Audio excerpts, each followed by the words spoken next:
Bonjour à tous, bienvenue dans cette nouvelle vidéo sur ma chaîne YouTube et on se retrouve aujourd'hui pour la review de l'épisode 10 de Koh Lanta, le feu sacré.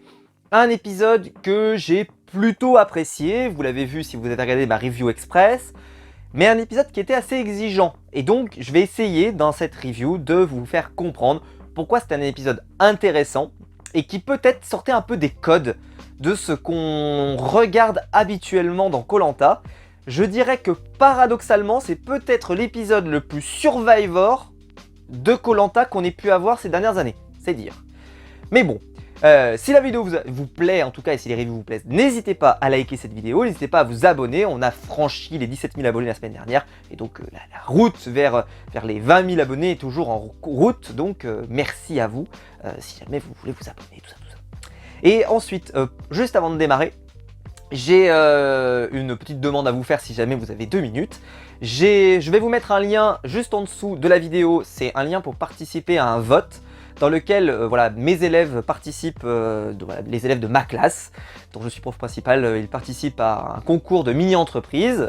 Toutes les classes de 3e qui sont dans ce système-là participent, y compris la mienne. Et donc la mini-entreprise s'appelle Jewels Beauty. Mon niveau d'anglais n'est pas fameux, vous le savez. Et donc, si jamais vous souhaitez aller voter pour eux, n'hésitez pas, ils seront très heureux de remporter la victoire. Surtout, voilà, si jamais vous avez 30 secondes, ça dure pas très longtemps. Si vous voulez aller voir ce qu'ils ont proposé, et en fait, il y a une vidéo qui présente les projets, etc., et vous pouvez élire la meilleure vidéo. Donc, n'hésitez pas à aller voter pour eux si vous le souhaitez, si vous voulez les soutenir. Ils le méritent. Et si c'est moi qui le dis, vous pouvez me croire. Donc voilà, je vous mettrai le lien dans la description. Jewels Beauty. Ça veut dire les Jewels Beauty, voilà, en anglais. Voilà, on va commencer par la review. Alors, review, que dire? Il s'est passé plein de trucs et ça va être dur de faire de la description totale parce que il y avait des choses où en fait on nous a bassiné la tête avec plein de choses. Donc je vais essayer d'être clair et le plus clair possible. On va essayer de voir. Alors, déjà ce que je voulais dire c'est que pour moi, il est assez évident que l'alliance des 4 garçons au début de cet épisode est toujours camouflée. Ce qu'a fait Frédéric lors de l'épisode précédent, lors du conseil, en faisant une forme d'allusion que au final ils n'ont pas du tout... il a mal voté, qu'ils ont fait une division des votes et qu'au final ça s'est retourné contre eux, etc. était plutôt un bon choix et un bon move. Et donc, voilà, on revient bien sur Elena notamment et Clémence qui n'ont pas vu les clairs, on va dire, dans le plan de Fred et dans ses déclarations. Donc j'ai trouvé que c'était assez intéressant. On va commencer très vite dans cet épisode de Koh Lanta par une épreuve, il va pas se passer énormément de choses, on va pas revenir sur l'épisode précédent. L'épisode précédent était très logique, Anne-Sophie était condamnée plus ou moins, il n'y avait pas eu beaucoup de suspense, je vous l'avais expliqué la semaine dernière. Peut-être certains avaient vécu plus de suspense, d'ailleurs je l'ai lu dans les commentaires, moi personnellement je trouvais que c'était assez évident, alors beaucoup moins sur cet épisode d'ailleurs, peut-être que vous avez trouvé ça évident, l'élimination de fin d'épisode, mais la semaine dernière pour moi c'était évident et cette semaine ça l'était pas du tout, donc on va en parler. Alors donc on nous précise qu'il y aura plus de talisman, en tout cas qu'il est mis de côté. Est-ce qu'il reviendra? C'est possible, voilà, ne partons pas perdus. Ceci étant, bon les gens, j'ai l'impression que voilà, le talisman il a servi dans cette première partie d'aventure, avec les 2 équipes, etc. Il avait du sens. Maintenant, si ça se résume à être un collier d'immunité plus, bah, est-ce que c'est vraiment intéressant? Peut-être pas. Et puis si globalement il commence à prendre trop de place dans le jeu, est-ce que ça serait pas contre-productif? J'ai envie de dire, vous savez très bien que dans le jeu, vous avez des colliers d'immunité que vous pouvez aller trouver dans la forêt, etc. Donc il y a déjà des atouts. Je trouve pas qu'on ait vraiment besoin de ce talisman qui a en plus ruiné certaines stratégies qui étaient plutôt sympas. Donc peut-être que le talisman est plutôt un handicap pour cette suite. Donc pour l'instant qu'on s'en soit débarrassé, c'est pas pour moi un défaut. Je sais que certains le regrettaient. Je ne fais pas partie des gens qui sont allés pleurer en se disant oh là là, ils ont retiré ce fabuleux talisman. C'était intéressant pour cette première partie d'aventure, mais je pense qu'on peut survivre sans ce talisman. En tout cas, moi personnellement, je survis. Et très bien. Sans. Mais peut-être que vous pleurez, peut-être que vous avez fait une cérémonie d'enterrement pour l'occasion, je ne sais pas, mais en tout cas, pas bon. L'épreuve des sacs. Ah, la fameuse épreuve des sacs. Ah, l'épreuve des sacs. Ah, on n'est jamais déçu. Donc, 5 kilos pour les garçons, 3 kilos pour les filles. Ok. Il faut passer plusieurs étapes. Plus ça continue, plus le chemin est long. Et évidemment, les sacs sont répartis. Nous allons en parler. Alors, premiers éliminés. Tania et Esteban. Dès le début. Au revoir. Bon, très bien. Le premier qui arrive, c'est Gilles. félicitations. Répartition des poids, on commence à avoir 2-3 trucs, bon, ok. Mais c'est pas trop polémique. C'est-à-dire que ça reste plutôt... parce que pour le moment, Tania et Esteban, vu qu'ils sont pas vraiment dans les games d'alliance, globalement, ils ont fait des choix qui pourraient s'apparenter à des formes de logique ou de mérite. Voilà. Même si on constate tout de suite, voilà, que c'est pas forcément juste peut-être pour certains, mais bon. Gilles a été un peu chargé, donc vu qu'il est arrivé premier, et deuxième tour, donc c'est Gilles qui est éliminé, et Laura. Nicolas est arrivé premier, bon, intéressant. Mais jusque-là, globalement, ça faisait pas trop polémique. Alors un peu Laura, mais pas tant que ça. Voilà, c'est resté plutôt vague, plutôt tranquille. C'est seulement à partir du troisième tour que va commencer à sortir le bordel. Les éliminés de ce tour-là, ce seront Frédéric et Clémence, et Quentin finira premier. Bon. Clémence fait le choix de donner son sac à Julie, alors qu'elle aurait pu le donner à quelqu'un d'autre, voire même le donner à un garçon. Mais Clémence donne à Julie. Et donc déjà, première interrogation pour ma part, c'est qu'il y a eu beaucoup de remarques sur le fait que des filles se sont retrouvées assez chargées. Et en fait, le jeu, il faut que vous le mettiez dans le crâne, parce que c'est quand même important. Je vais le dire avec le plus grand discernement, en articulant. Ce jeu est injuste. Ça va, vous vous en remettez du choc? Parce que j'ai vraiment eu le sentiment des fois sur Twitter que les gens découvrent que le jeu est injuste. Ce jeu est injuste. Est-ce que j'espère que les sous-titres, vous voyez, sur YouTube, vous avez à me suivre. Attendez, juste pour être sûr, on va bien le prononcer doucement. Ce jeu est injuste. Voilà, on y est arrivé parce que en fait, il n'y a rien qui va dans ce jeu. C'est arbitraire. T'as des mecs qui peuvent se retrouver avec 30 kilos et ça leur pose aucun problème. Et puis, alors j'ai même vu sur Twitter des gens se dire c'est quand même dégueulasse, il y a des filles qui sont presque plus chargées que les hommes, etc. Le jeu est injuste. Le jeu est injuste. Par contre, si jamais un mec se retrouve avec 43 kilos, ça leur pose aucun problème. Là, c'est juste, ça va, il n'y a pas de problème. Si c'est une fille qui en a, c'est ah, c'est pas juste, ah, c'est dégueulasse. Ah, franchement, c'est dégueulasse. Par contre, si c'est un mec qui se trouve avec 50 kilos, alors là, franchement, c'est bien, c'est beau, c'est beau. Mais c'est dégueulasse dans tous les cas, ce jeu est injuste. Ce jeu est injuste. Alors bon, je vais pas vous revenir sur le fameux « il faut donner tous les sacs à une même personne ». Je vais pas vous faire la jurisprudence Claude. La jurisprudence Claude, t'as quand même Claude qui te dit dans le plus grand des calmes « moi je ne vais pas donner tous mes sacs à une seule personne, je vais répartir ». Pourquoi on ne peut pas faire ça? Parce que Denis dit non. Mais jurisprudence Claude, on peut, donc moi je fais. Parce que là, honnêtement, s'il n'y avait pas eu cette règle, je pense que on aurait senti un jeu moins injuste. Parce que je ne pense pas que Clémence aurait donné tous ses sacs à Julie, voilà, etc., etc. Cette règle, elle est un peu pénible, cette règle. Parce que cette règle, elle force, en plus, avec une forme de galanterie du Moyen-Âge, qui est de dire, on va mettre tous nos sacs, de toute façon, que sur les garçons. Bah forcément, au bout du bout, ils se retrouvent avec des sommes, avec des poids qui sont énormes, avec des 40 kilos. Et si jamais t'as donné jamais de sac aux filles tout le long du trajet, surtout au début, quand t'as pas trop de sacs. Quand t'as pas trop de sacs, tu les donnes pas au début aux filles, après derrière, les filles, elles se retrouvent avec 3 kilos. On le sait tous. Si vous n'avez pas vu le programme, mais allez voir les autres saisons, c'est toujours comme ça. Si elles les ont pas au début, c'est fini après. C'est fini. Ou alors après, on se retrouve avec un mec qui a perdu parce qu'il avait 40 kilos sur le dos et après il fait « et je fais comment? Je vais les donner à une fille, elle va se retrouver avec 53 kilos, tu fais comment ?» Donc on se retrouve avec les mêmes situations qu'avec Claude, comment je fais? Comment est-ce que je peux faire? Eh ben, au final, il sépare parce que Denis il comprend bien que ça n'a aucun sens de faire courir une fille avec 40 ou 50 kilos, ça n'a pas de sens. Et pour que la compétition soit à un poil juste, ben, il va dire oui, vas-y, vas-y. Mais là, par contre, voilà, c'est pas très grave. Donc, elle est injuste ce truc. Il est injuste. Bon. Bon, voilà, Julie est assez déçue, en tout cas que Clémence lui ait donné les sacs. Et puis Frédéric va pas aller dans le sens de vouloir charger absolument tout le monde, il va vouloir aller dans une sens d'égalité.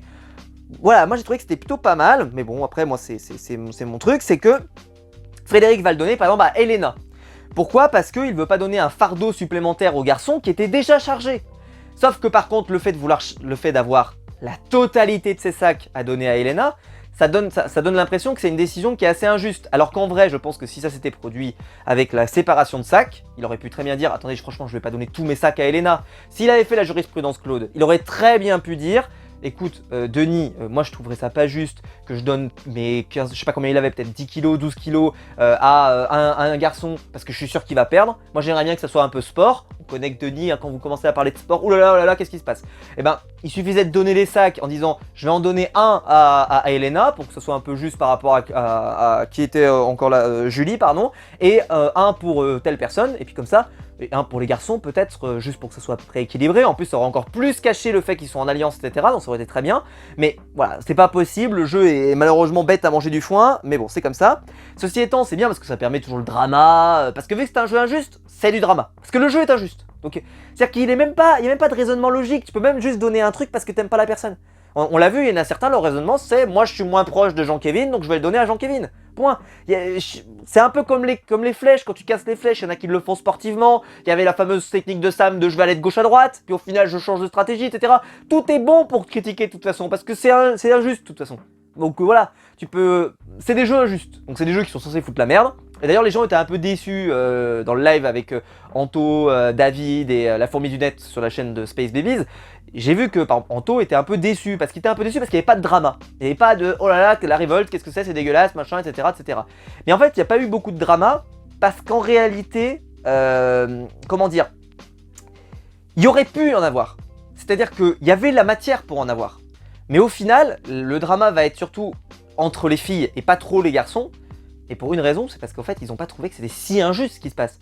Parce que globalement, les garçons n'ont pas été tant à s'avantager, ils ont plutôt été à répartir, etc. Donc en fait, sous couvert de vouloir faire un truc plus juste, mais au final, vu que c'est un jeu injuste, c'est peine perdue. C'est un jeu injuste de toute façon. Donc c'est peine perdue de vouloir faire un truc à peu près juste. Bon. Mais c'est ce que j'ai marqué, donc course un peu équitable à la fin quand même, parce que il y avait voilà, une répartition des poids, il n'y avait pas un mec qui était condamné ou une fille qui était condamnée à la fin. Ceci étant, c'est ce que j'ai marqué, c'est que les filles, elles étaient quand même assez chargées, et donc forcément c'était assez compliqué pour gagner.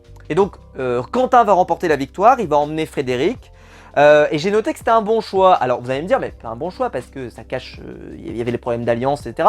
Oui, mais là attention, il n'a pas choisi un candidat, par exemple, il aurait très bien pu, parce qu'en plus je trouve qu'il a super bien vendu. Parce qu'il dit, j'aurais pu choisir, donc le deuxième c'est Nico, parce que sportivement, ça se justifie. Nicolas est deuxième, tu choisis Nicolas.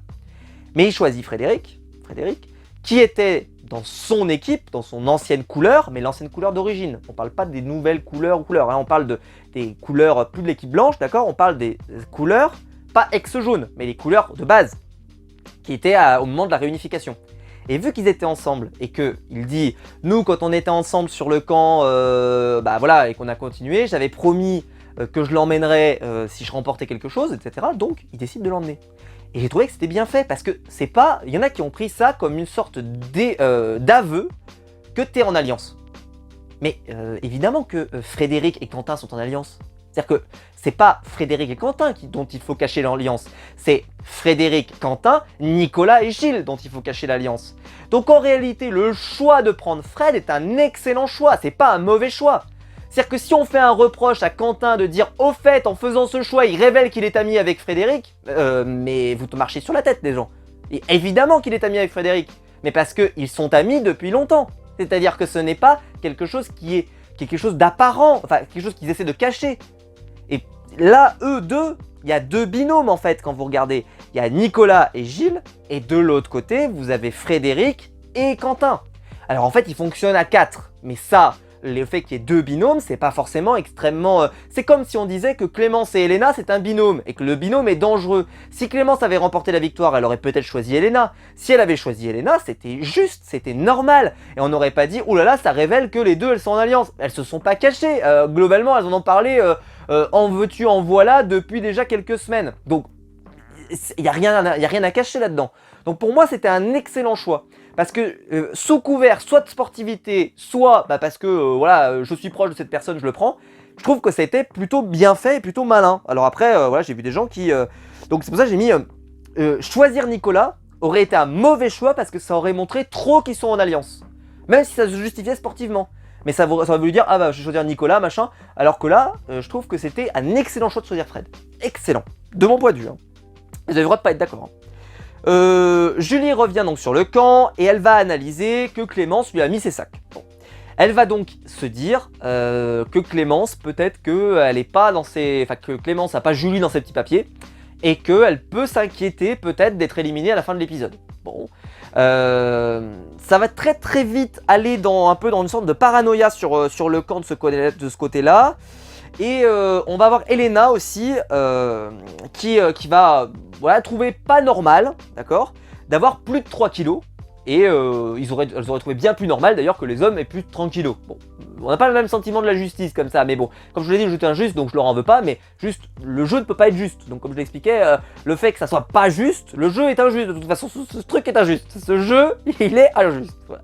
Oubliez pas, parce que, en fait, le raisonnement, si tu essaies d'avoir un raisonnement pour savoir pourquoi c'est injuste, réponse, le jeu est injuste.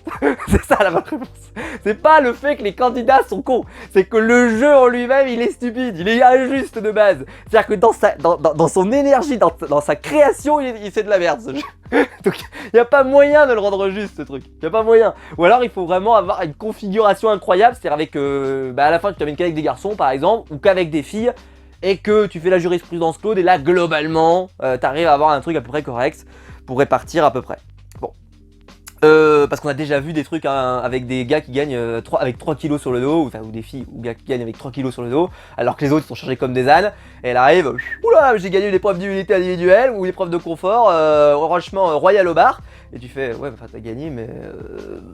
Enfin d'ailleurs c'est plutôt du confort, c'est jamais trop de l'immunité, c'est ce genre de truc, mais oh t'as gagné, bravo, félicitations, bravo. Hein. Par contre nous on était chargés comme des ânes, etc., donc moi je lèverais pas trop les bras comme si j'avais gagné le marathon de Paris, mais bon pourquoi pas.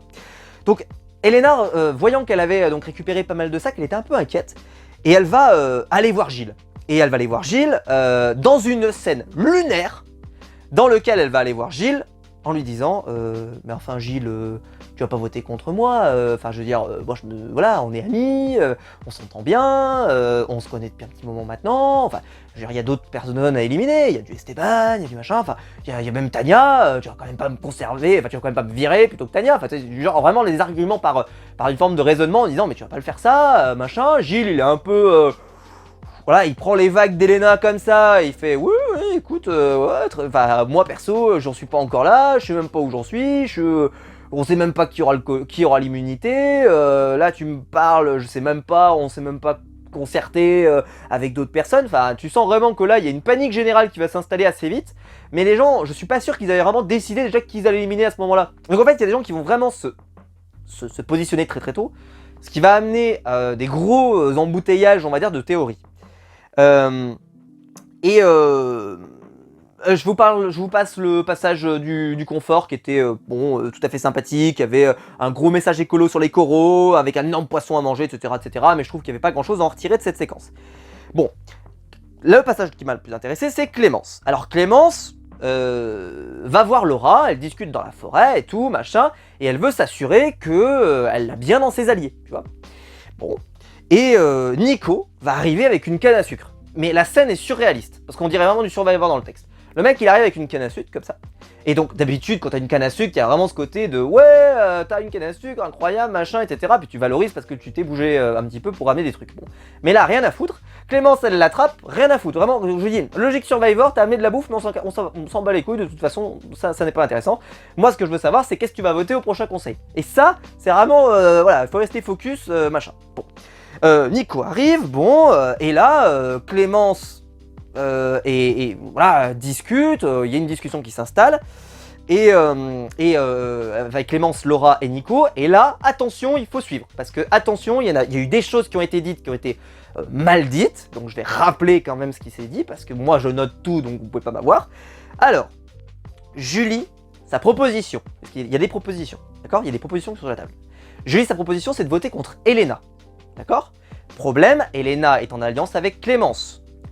Si Julie vient proposer à Nicolas qui aime bien Julie, de voter contre Elena, mais qu'il aime bien aussi Clémence, eh ben il se retrouve coincé. Parce que soit il se vexe avec Clémence, soit il se vexe avec Julie.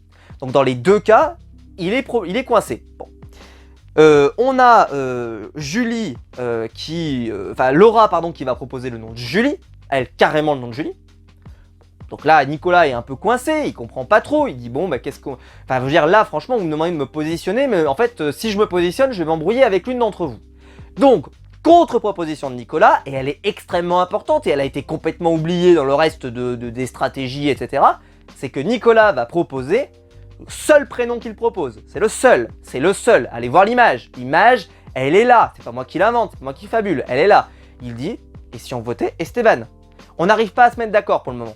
On n'arrive pas à se mettre d'accord, on n'a qu'à voter Esteban. Parce que Esteban, toi tu veux pas qu'il reste? Non. Toi tu veux pas qu'il reste? Toi tu veux pas qu'il reste? On est tous d'accord. Allez Esteban.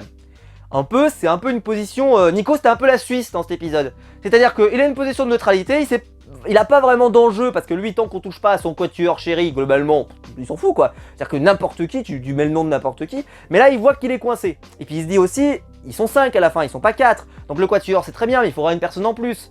Et que Nicolas peut-être qu'il est plus investi avec une Clémence qu'il connaît bien, ou peut-être une Julie peut-être, on sait pas, mais en tout cas, c'est ces réflexions-là qu'il a derrière lui.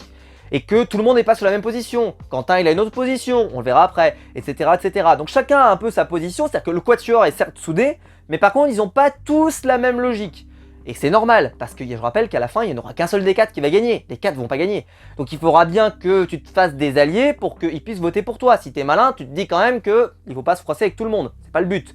Donc et pas l'air du gros pourri, tu vois, qui élimine tout le monde. Donc c'est plutôt malin. Et donc là, Nico, moi je l'ai trouvé hyper bon. De toute façon, Nicolas, pour moi, c'est le mec de l'épisode. C'est vraiment le candidat de l'épisode.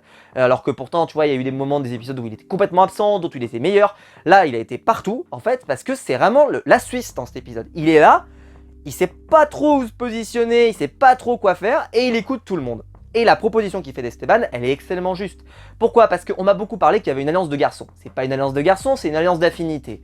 On verra la semaine prochaine. Il y a eu le teasing qui est sorti, on nous tease une alliance que, évidemment, moi je dirais la semaine prochaine que ça va pas, blablabla, et vous allez voir, parce que les propos sont absolument incroyables. Mais là, par exemple, quand on voit Nicolas, il est pas là en train de dire on va voter contre telle fille ou contre telle fille. Il a proposé le prénom d'Esteban, donc il a proposé un garçon, donc il n'y a pas une alliance de garçons. Ils sont pas alliés parce qu'ils ont un pénis.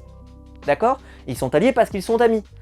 Dans d'autres circonstances, on a eu des alliances qui reposent uniquement sur le fait que vous soyez du même sexe. C'est là que ça pose problème. Enfin, en tout cas, ça pose problème. Ça pose pas un problème. C'est juste que c'est une réflexion qui, pour moi, me semble bête à manger du foin. Mais c'est mon avis. C'est mon avis. Mais vous avez le droit de ne pas le partager. Vous avez le droit de ne pas le partager. Alors, évidemment. Je vous laisse, l'espace commentaire est évidemment disponible pour pouvoir le partager. Là, c'est une alliance parce que les 4 s'apprécient. Mais d'ailleurs, on voyait bien, dans les personnes qui apprécient le plus Nicolas, par exemple, il y avait Clémence, par exemple.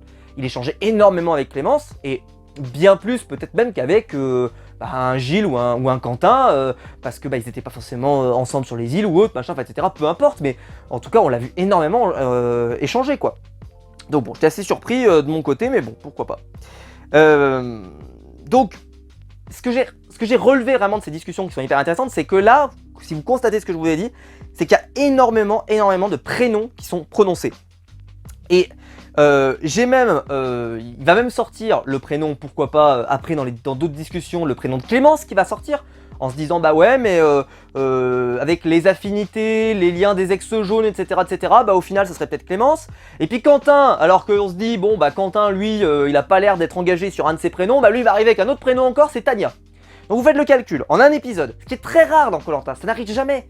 Il n'y a que je vous l'ai dit, dans Survivor c'est très courant, où t'as en 20 minutes, il te passe tout le casting au crible, et t'as un tel qui te dit qu'il va voter contre un tel, puis contre un tel, puis contre un tel, puis contre un tel, puis contre un tel, puis contre un tel, tac tac, des mecs qui vont voir un autre, qui après changent d'avis, puis qui reviennent au premier, qui reviennent au troisième, bref, il faut suivre. Et là c'était exactement ça, parce que quand même en 10 minutes, allez un quart d'heure grand max, on a eu quand même comme prénom proposé pour le conseil, je pense que c'est un cas unique, c'est jamais arrivé, Elena, Esteban, Julie, Clémence, Tania, et c'est tout. Ça fait quand même 5 prénoms. Et 5 prénoms qui étaient crédibles. Alors Esteban va être vite exclu parce qu'il va pas revenir à la discussion. Mais là, par exemple, on pourrait se dire que les filles, elles ont mal joué. Parce que franchement, Nicolas qui proposait Esteban, il fallait sauter sur l'occasion. Parce que clairement, c'était un excellent choix d'éliminer Esteban. Il est en alliance avec personne, il gênerait personne et il manquerait à personne.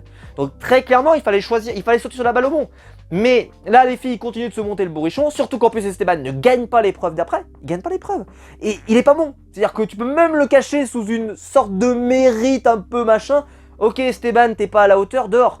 Donc il y a moyen, tu vois, il y a moyen de régler le problème. Là, ils se sont ils se sont mis dans les problèmes, là les filles elles se sont mis dans les problèmes alors qu'elles avaient une solution qui leur avait été apportée, mais en plus gratos. Vraiment gratos. Donc elles se sont complexifiées la vie malheureusement pour pas grand chose. Bon. Et donc quand ça critiquait un peu Esteban, ça critiquait beaucoup de candidats, et là Denis Brognard. Alors là accrochez-vous les enfants parce qu'attention, cette phrase a été déclarée par un professionnel de la télévision. Esteban, attention, il serait, j'utilise des conditionnels, hein, info BFM TV, c'est l'infatigable coupeur de bois. Ah bah celle-là, c'est l'infatigable Esteban, l'infatigable coupeur de bois. Moi, ça fait depuis le début du jeu que j'ai l'impression que c'est une grosse feignasse qui faut rien. En réalité, tout le monde l'appelle l'infatigable coupeur de bois. Mais qu'est-ce que c'est que cette histoire? Le mec, c'est Robinson Crusoe depuis le début. En réalité, nous, on pensait que c'était juste un mec qui fout que dalle. Mais qu'est-ce que c'est? On nous a vendu. Qu'est-ce que c'est que cette histoire? D'où c'est ça? J'aurais dû poser la question à Rudy, tu vois, quand je l'avais. Est-ce que Esteban est l'infatigable coupeur de bois? C'est ça la grande question, c'est ça le mystère. Est-ce que c'est l'infatigable coupeur de bois? Non mais sans déconner, cette phrase, j'étais comme ça, je disais, attendez, Esteban? Parce que moi je m'attendais qu'il nous prononce le nom de Gilles, parce qu'en plus Gilles, tu vois, il a un peu cette image de la survie aventurier, machin. Tu vois, s'il avait prononcé de Gilles, je pense que personne n'aurait eu ce sursaut, tu sais. Pardon. Alors que là, l'infatigable coupeur de bois, et c'est la première fois qu'il nous le dit, hein. Parce que jusqu'ici, c'était vraiment... je veux dire, quand vous reprenez un peu ce qui nous a été gardé au montage, Esteban, c'est « je suis à 40% de mon potentiel, je fous pas grand-chose, je suis pas très dynamique, les autres le taillent dans tous les sens, Grasse l'avait vaporisé la semaine dernière pour que dalle, etc. » Bref, question image de l'infatigable coupeur de bois, ça se pose là, hein. Tu te dis quand même que quand il y en a qui passent des temps en forêt, enfin je sais pas vous, mais vous quand vous vous imaginez des gens de Koh-Lanta dans les forêts, tu vois, dans la forêt, dans la jungle, tu t'es comme ça, tu te dis, je sais pas, tu fermes tes yeux, tu vas t'imaginer un Théoura, tu vas imaginer un Freddy qui va ramasser du bois et qui est en train de te construire une cabane de luxe, t'imagines, enfin je sais pas qui vous imaginez, mais genre Esteban, je pense que c'est le 1500e aventurier que tu imaginais dans la forêt. C'est-à-dire que vraiment, il arrive, mais dans la liste, mais au bout du bout, quoi. C'est-à-dire que t'as une liste de réussite à quelque chose, mais il est 92 millième sur la liste, quoi. Incroyable. Donc l'infatigable coupeur de bois, je n'en reviens pas, mais voilà. Donc de la pluie qui va tomber, bon ça sera pas trop utilisé pour la narration, parce que d'habitude ça aurait été vachement utilisé, oh là là, il y a de la pluie, c'est dur, machin, etc. Ils vont juste perdre leurs chaussures, mais c'est vrai que c'est pas plus utilisé que ça, on voit qu'ils ont commencé à prendre vraiment, voilà, honnêtement, ils sont tellement arrivés à un stade de l'aventure assez éloigné que là, psychologiquement, voilà, c'est bon, ils ont déjà tout pris dans la tête, pardon. Une pub express ensuite de 3 minutes, bravo. Et donc épreuve, donc c'est l'épreuve de l'étoile. Et Denis, alors soit parce que je sais pas il avait piscine après ou qu'il était pressé, dès le début, parce qu'encore moi s'il avait demandé ça après 30 minutes j'aurais moins râlé, mais là quand même dès le début, c'est-à-dire les candidats ont même pas commencé, ils sont juste l'épreuve vient de commencer, hein. Il dit, si jamais vous voulez un collier d'immunité individuelle, vous sortez, vous passez sous un rondin de bois, enfin vous enlevez du sable et tout et vous l'attrapez. Je te faisais un peu dommage, et alors là la grosse surprise, parce que bon, le fait que Tania elle tente sa chance, honnêtement on va pas se mentir, sur cette épreuve là je la sentais pas. Esteban, je le sentais pas énormément non plus, tu te dis que c'est quand même des gens, et puis c'est des gens qui sont déterminés, et surtout qui se sentent en danger. Surtout Tania, elle se sent en danger. Donc tu comprends qu'il saute. Mais Gilles, alors là Gilles, t'es un peu sorti de ma chaise, je suis un peu tombé de ma chaise, parce que Gilles, bah, il sent pas vraiment en danger. Alors vraiment il faut un concours de circonstances pour que les alliances se retournent contre lui, mon Dieu Seigneur, franchement il a pas de bol. Là, le voir se jeter... Alors, évidemment, bravo à lui, parce qu'il attrape le collier. Donc, c'est payant, il n'y a pas de problème. Mais ne pas le voir essayer, surtout que Gilles, bah, je trouve qu'il a les capacités de la faire, cette épreuve. Alors, je dirais que j'ai pas été super attentif. Anto m'a fait la remarque, c'est vrai qu'il avait pas l'air super à l'aise, super bien placé. Bon, c'est vrai, peut-être, hein, donc peut-être qu'il l'a pas senti. Il s'est dit tout de suite, oulala, mais ça, je vais pas rester 2 heures là-dessus, c'est pas possible. Bon, pourquoi pas. Surtout que l'épreuve Denis, t'avais vraiment l'impression qu'il avait piscine après parce que très vite, hop, vous allez enlever une main, vous allez descendre des taquets toutes les 5 minutes. Enfin, vraiment, il a essayé d'enchaîner l'épreuve assez vite. Bon, c'est une épreuve aussi où on a du mal à donner du rythme parce que c'est ce genre d'épreuve où t'attends que les gens tombent. Je vous l'ai déjà expliqué, c'est des épreuves qui sont très compliquées à rythmer en fait. Pour le paresseux, il y a un côté un peu épique qui peut arriver un peu, mais faut vraiment qu'il soit cool le paresseux. Mais là, c'est un peu le cas, je dirais que, voilà, par exemple, quand t'as Candice, qui est un peu sympa, moi j'aimais beaucoup, mais voilà, c'est probablement pour des raisons pas objectives. Donc, ceux qui vont se lancer, c'est Fred, Gilles, Esteban et Tania, voilà, qui vont essayer d'attraper le collier. Donc, Frédéric aussi assez surpris, mais Bon, peut-être qu'effectivement, il avait pas l'air en forme. Gilles, c'est vrai que ça m'a plus surpris. Et c'est évidemment donc Gilles qui va attraper le collier. Bravo à lui. Le collier qui sera d'ailleurs cessible, il pourra le céder. Et il le cédera pas d'ailleurs, mais bon, on en reparlera. Top 3 donc sur l'épreuve, c'est Quentin, c'est Clémence et c'est Elena.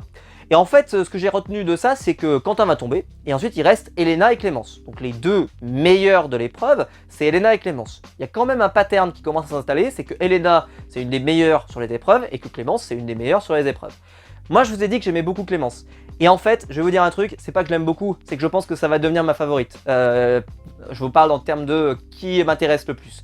Pourtant, je reste quand même avec mes billes, hein, avec mon Frédéric, parce que j'aime beaucoup, je trouve ça très sympa. Nicolas, moi je trouve qu'il y a un énorme potentiel, j'aime bien, même si c'est fluctuant, mais là sur cet épisode il a été génial. Mais celle qui m'intéresse le plus, c'est-à-dire où quand je pose mon regard sur elle, il se passe toujours quelque chose d'intéressant, c'est Clémence. Et Clémence, elle est géniale dans cette saison, vraiment. Et pourtant, on partait de loin, parce que au début, je me disais, Clémence, honnêtement, on l'avait à peine vue, on sait pas. Et depuis quelques épisodes, c'est une révélation. Elle est hyper active, on le voit, hein. C'est elle qui lance ses stratégies, c'est elle qui s'intéresse le plus à la stratégie, qui va proposer le plus de prénoms, qui va le plus de machin. Elle est vraiment super investie dans son aventure, et je pense qu'elle veut gagner. Et ça, c'est quelque chose aussi, c'est un profil qu'on aime, moi, dans Koh-Lanta, des gens qui veulent gagner. Parce que moi, j'aime aussi les candidats qui sont là pour l'aventure. J'ai évidemment aimé des candidats qui sont là pour l'aventure, les fils, etc., etc. Mais j'aime aussi les candidats qui sont déter à gagner. Et là, c'est le cas. Lui, il est déterminé à gagner. Il ne lâche rien. Et elle, Clémence, elle ne lâche rien. Elle ne lâche rien. Parce que Phil, il avait cette double casquette. C'est que lui, il était là pour l'aventure, mais c'était aussi quelqu'un qui foutait la merde et qui était... voilà, donc il avait un peu ces deux casquettes. Alors que là, pour Clémence, elle, c'est vraiment, je suis focus. Mais en plus, elle est douée sur les épreuves. Donc pour les questions un peu de mérite, machin, etc., on sait très bien que les épreuves, ça compte beaucoup.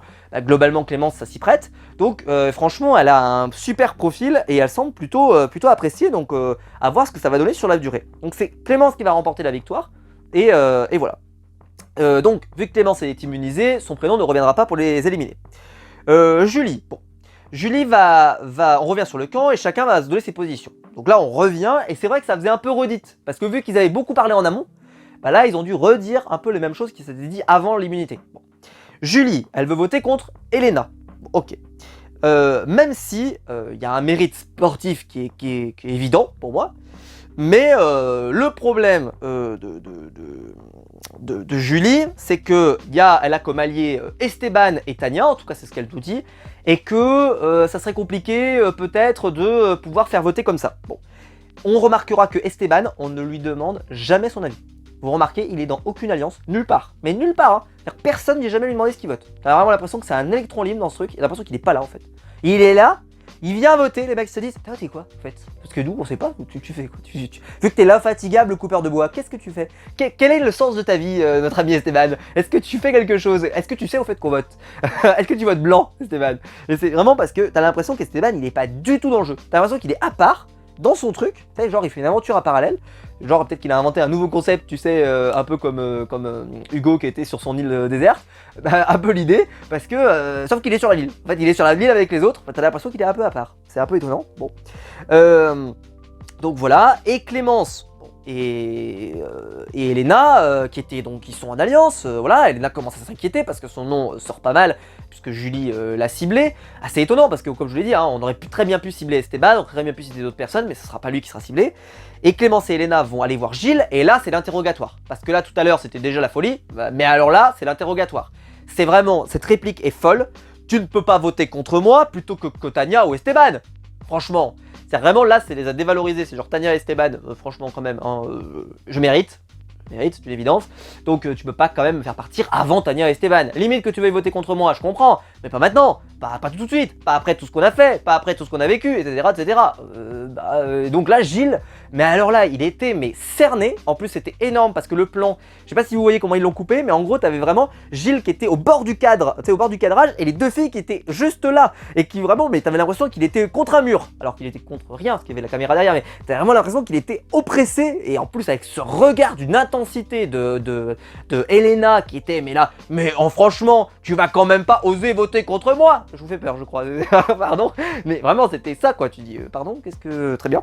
Donc, Gilles, alors là, il lui aurait raconté n'importe quoi. Tu sens que Gilles, il dit, bah écoute, tu sais, je crois qu'il n'y a pas de bonne ou de mauvaise situation. Je crois que c'est surtout des rencontres. Des gens qui m'ont tendu la main, blablabla. Parce que là, Gilles, tu sens vraiment qu'il essaye de se tirer de là. Je veux partir, laissez-moi partir.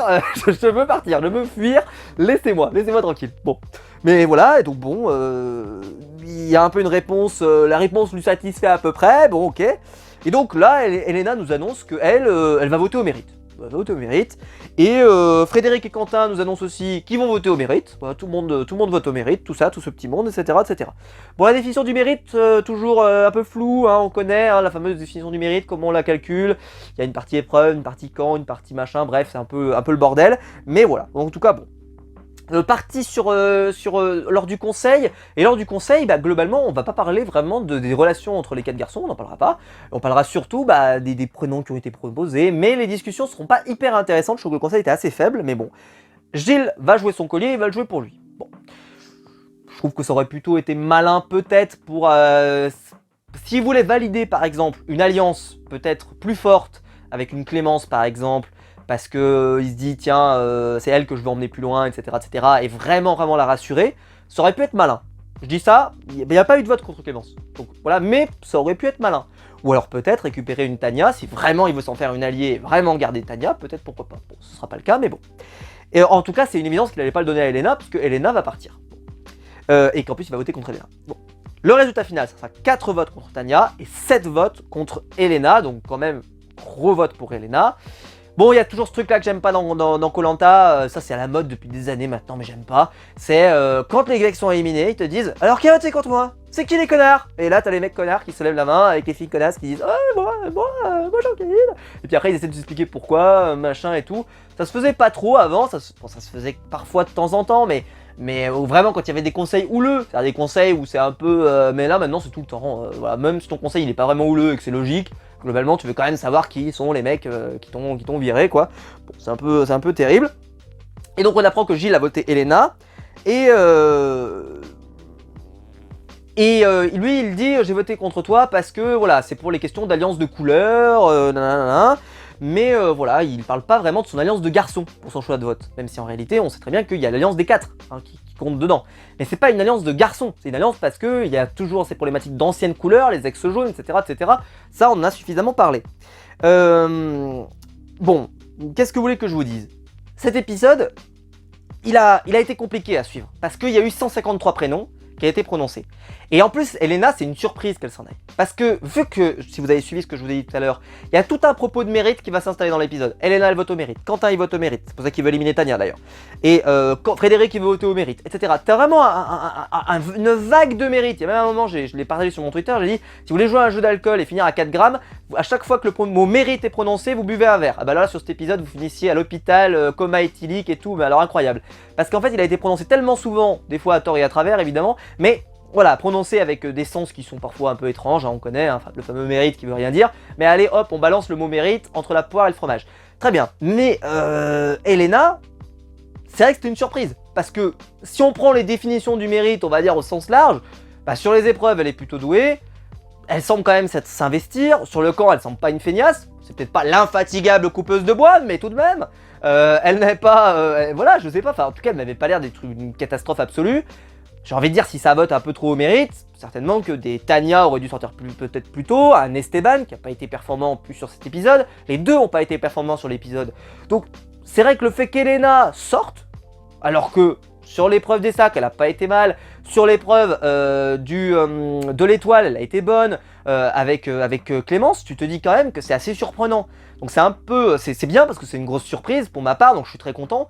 Même si moi j'appréciais quand même Elena et que je suis un peu, peut-être, voilà, j'aurais peut-être préféré qu'une Julie s'en aille, peut-être, même si Julie au moins elle se révèle un peu plus, c'est bien, tant mieux, parce qu'on en voyait tellement peu qu'aussi c'était difficile de faire pire.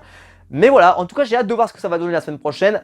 Épisode à polémique, la semaine prochaine je vous le dis tout de suite, on va partir dans un truc là, à mon avis ça va chier les bulles carrées, ça va être terrible. Totem du sel peut-être, on verra, on attend de voir comment ça va se profiler, mais déjà, le teasing, oulala, ça fait de la spasmophilie, mais on verra bien. Mais bon, on verra bien comment c'est fait. On va pas juger avant, on va voir ce que ça donne, et puis après je vous dirai mon avis, toujours expert. Voilà, mais bon, Épisode en tout cas qui pour moi était très digeste, en plus il a fini très tôt, donc il a été très efficace, pas trop de pub, globalement ça va, c'était quand même assez correct.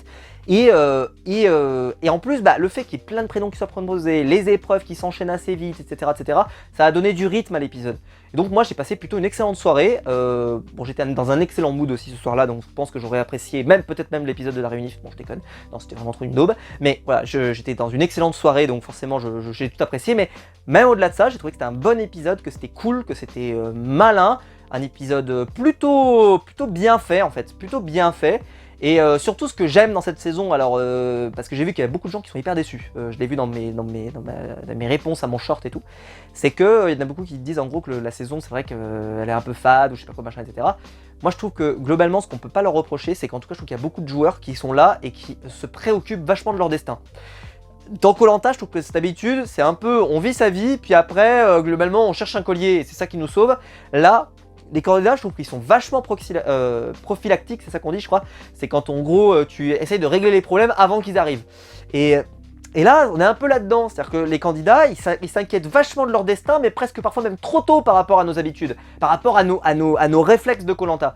Mais comme je vous l'ai dit, d'habitude dans les stratégies, t'essayes un peu de t'assurer ton sort avant que ce soit trop tard. Parce que quand c'est trop tard, bah c'est déjà trop tard en fait. Là, les candidats, et surtout les candidates d'ailleurs, sont très efficaces. C'est-à-dire que Clémence, ou Elena, ou Julie, très vite, elles s'intéressent à leur cas. Très tôt. C'est peut-être quelque chose qu'on n'a pas forcément pris en compte avant. En tout cas, parce qu'avant, il y avait un peu cette idée que t'as le confort. Là, les gens mangent, etc. Et puis parfois, il y a des conséquences du confort qui sont un peu terribles, où ça s'embrouille. Bon, ça dépend. Après, donc, t'as un moment un peu tranquille, où ça parle de certaines choses, parfois du courrier, parfois des trucs, etc. Peu importe.